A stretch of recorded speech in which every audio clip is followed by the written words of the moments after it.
नमस्कार प्यारे दोस्तों, आप सुन रहे daily current affairs update Hindi भाषा का यह कार्यक्रम। मैं आरजे उद्धव आप सभी का इस कार्यक्रम में तहे दिल से स्वागत करता हूं। चलिए बढ़ते हैं हमारे अपडेट की ओर। हमारी पहली अपडेट है महत्वपूर्ण दिन के बारे में। डॉक्टर अंबेडकर महापरिनिर्वाण दिवस 6 दिसंबर को मनाया जाता है। 6 दिसंबर 2022 को भारतीय संविधान के मुख्य निर्माता डॉक्टर BR अम्बेडकर की 68वीं पुण्यतिथि है।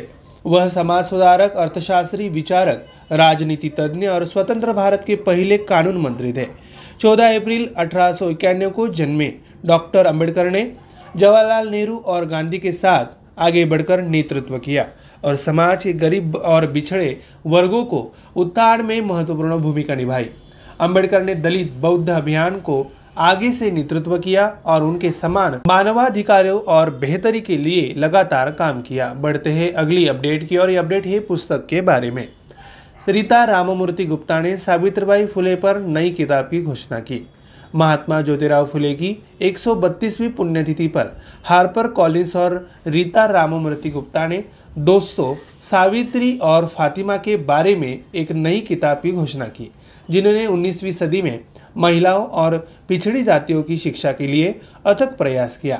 लेखक ने कहा कि हम सभी जानते हैं कि कैसे छोटी मलाला को तालिबान ने गोली मार दी थी।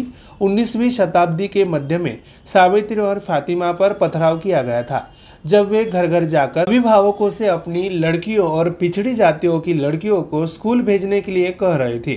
ज्योतिराव फुले के साथ उन्होंने 1848 में लड़कियों के लिए पहला स्कूल ग्रेट ब्रिटिश और ग्रेट मिशनरी शुरू किया। अगली अपडेट है राज्य के बारे में। नैनीताल से हल्द्वानी स्थानांतरित होगा उत्तराखंड उच्च न्यायालय। घटनाक्रम से जुड़े अधिकारियों ने कहा कि उत्तराखंड राज्य मंत्रिमंडल ने उच्च न्यायालय को नैनीताल से हल्द्वानी स्थानांतरित करने की सैद्धांतिक मंजूरी दे दी है। हालांकि उन्होंने कहा कि यह अभी तक कैबिनेट का फैसला नहीं है। उन्होंने कहा कि राज्य सरकार अब उच्च न्यायालय को स्थानांतरित करने से संबंधित तकनीकी और अन्य पहलुओं पर गौर करेगी। पर्यटकों की भीड़, जगह की कमी और कठिन भौगोलिक स्थानों को देखते हुए उच्च न्यायालय को नैनीताल से स्थानांतरित करने की लंबे समय से मांग की जा रही थी। हालांकि एक बड़ा वकीलों की और स्थानीय लोगों का एक वर्ग इस कदम का विरोध कर रहा है। अगली अपडेट है शिखर और सम्मेलन के बारे में। चीन ने भारत के बिना पहला चीन हिंदी महासागर क्षेत्र फोरम आयोजित किया। चीन ने दक्षिण एशिया और हिंद महासागर क्षेत्र में अपने बढ़ते प्रयासों को जारी रखते हुए उसने हाल ही में विकास सहयोग पर पहले उच्च स्तरीय चीन हिंद महासागर क्षेत्र फोरम का आयोजन किया, जिसमें भारत को छोड़कर इस क्षेत्र के 19 देश शामिल थे। यह कार्यक्रम चुपचाप 6वें चीन दक्षिण एशिया एक्सपो और चीन हिंद महासागर क्षेत्र थिंक टैंक फोरम सहित कई अन्य कार्यक्रमों के साथ कुनमिंग में एक हाइब्रिड प्रारूप में आयोजित किया गया था। हालांकि रणनीतिक रूप से महत्वपूर्ण हिंद महासागर में एक बड़ी उपस्थिति और भूमिका के लिए चीन की निरंतर खोज को दर्शाता है। अगली अपडेट है रक्षा के बारे में। भारत ऑस्ट्रेलिया प्रशिक्षण अभ्यास ऑस्ट्रा हिंद 22। रक्षा मंत्रालय ने कहा कि भारत और ऑस्ट्रेलिया की सेनाओं के बीच द्विपक्षीय प्रशिक्षण अभ्यास 28 नवंबर में से राजस्थान में शुरू किया गया था। द्विपक्षीय प्रशिक्षण अभ्यास ऑस्ट्रा हिंदू 22 भारतीय सेना और ऑस्ट्रेलियाई सेना की टुकड़ियों के बीच 28 नवंबर से 11 दिसंबर 2022 तक महाजन फील्ड फायरिंग रेंज राजस्थान में होने वाला है। यह अभ्यास ऑस्ट्रा हिंद की श्रृंखला में पहला अभ्यास है जो दोनों सेनाओं से सभी हथियारों और सेवाओं की भागीदारी के साथ होगा, मंत्रालय ने एक बयान में यह कहा। अगली अपडेट है मिस्र के राष्ट्रपति गणतंत्र दिवस 2023 के मुख्य अतिथि के रूप में आमंत्रित हुए। विदेश मंत्रालय ने एक आधिकारिक बयान में कहा कि भारत ने मिस्र के राष्ट्रपति अब्देल फतह अल सीसी को गणतंत्र दिवस 2023 पर मुख्य अतिथि के रूप में आमंत्रित किया है। यह पहली बार होगा जब मिस्र के राष्ट्रपति गणतंत्र दिवस समारोह में मुख्य अतिथि होंगे। मिस्र भी 2023 में भारत की अध्यक्षता में G20 शिखर सम्मेलन के 9 अतिथि देशों में से एक है।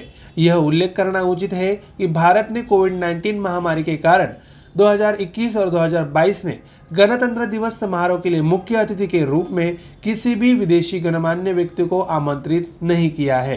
अगली अपडेट है शिखर सम्मेलन की ओर। एरो इंडिया 2023 के 14वें संस्करण का आयोजन 13 से 17 फरवरी 2023 तक बेंगलुरु में होगा। एरो इंडिया 2023 13 से 17 फरवरी 2023 तक वायुसेना स्टेशन येलहंका बेंगलुरु में आयोजित किया जाएगा। रक्षा मंत्रालय ने घोषणा की कि वायुसेना स्टेशन येलहंका 1996 से शो की मेजबानी कर रहा है। एशिया के सबसे बड़े एयर शो एरो इंडिया 2023 में भारतीय और विदेशी दोनों प्रदर्शक होंगे। यह आभासी प्रदर्शनियों की सुविधा भी प्रदान करेगा। द्विवार्षिक शो व्यापार आगंतुकों और आम जनता दोनों के लिए खुला है। द्विवार्षिक शो 5 दिनों में अधिक से अधिक के लिए योजना किया जाएगा। 2021 में कोविड महामारी के कारण शो को 3 दिवसीय कार्यक्रम में घटा दिया गया था। अगली अपडेट है राज्य के बारे में। तमिलनाडु सरकार ने मयिदुरै में अरितापट्टी गांव को जैव विविधता विरासत स्थल घोषित किया। तमिलनाडु सरकार ने जैविक विविधता अधिनियम 2002 की धारा 37 के तहत मदुरै जिले को मेलूर के पास अतिरापट्टी गांव को जैव विविधता विरासत स्थल घोषित करते हुए एक अधिसूचना जारी की है। यह स्थल 193.21 हेक्टेयर के क्षेत्र में स्थित है और राज्य में अधिसूचित होने वाला पहला जैव विविधता विरासत स्थल है। एक बयान के अनुसार अरितापट्टी गांव 7 बंजर ग्रेनाइट पहाड़ियों की एक श्रृंखला से घिरा हुआ है जो वाटरशेड के रूप में कार्य करता है और 72 झीलों, 200 प्राकृतिक स्प्रिंग पुल और 3 चेक डैम का समर्थन करता है। अगली अपडेट है पुरस्कार के बारे में। ई गवर्नेंस के लिए राष्ट्रीय पुरस्कार के अंतर्गत पंचायती राज मंत्रालय के ई ग्राम स्वराज और ऑडिट ऑनलाइन को स्वर्ण पुरस्कार मिला। पंचायती राज मंत्रालय के ई पंचायत मिशन मोड प्रोजेक्ट यानी ई ग्राम स्वराज और ऑडिट ऑनलाइन ने ई गवर्नेंस के लिए राष्ट्रीय पुरस्कारों के एक्सीलेंस इन गवर्नमेंट प्रोसेस री इंजीनियरिंग फॉर डिजिटल ट्रांसफॉर्मेशन श्रेणी के तहत स्वर्ण पुरस्कार जीता है। यह पुरस्कार टीम ई गवर्नेंस द्वारा किए गए उत्कृष्ट और अनुकरणीय कार्य की मान्यता है और टीम NIC MOPR द्वारा समर्पित है। प्रतिष्ठित राष्ट्रीय पुरस्कार श्री आलोक प्रेम नागर, संयुक्त सचिव MOPR को केंद्रीय MOS डॉक्टर जितेंद्र सिंह द्वारा सौंपा गया। बढ़ते हैं अंतर्राष्ट्रीय अपडेट की ओर। ये अपडेट आखिरी अपडेट है। WHO द्वारा मंकी पॉक्स रोग का नाम बदलकर M-Pox कर दिया गया। विश्व स्वास्थ्य संगठन ने घोषणा की है कि M-Pox अब मंकी पॉक्स का नया नाम है।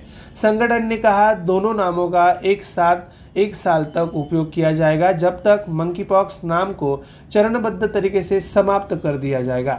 संगठन ने कहा कि मंकी पॉक्स का नाम 1970 में रखा गया था जब बंदरों में बीमारी का कारण बनने वाले वायरस की खोज की गई थी, लेकिन मंकी पॉक्स शायद बंदरों में शुरू नहीं हुआ था। इसकी उत्पत्ति अभी भी अज्ञात है और वायरस कई अन्य प्रकार के जानवरों में पाया जा सकता है। यह नाम 2015 में WHO द्वारा बीमारियों के नामकरण के लिए सर्वोत्तम प्रथाओं को प्रकाशित करने से पहले बनाया गया था। प्यारे दोस्तों, हमारा daily current update affairs Hindi भाषा का यह कार्यक्रम यहीं पे समाप्त होता है।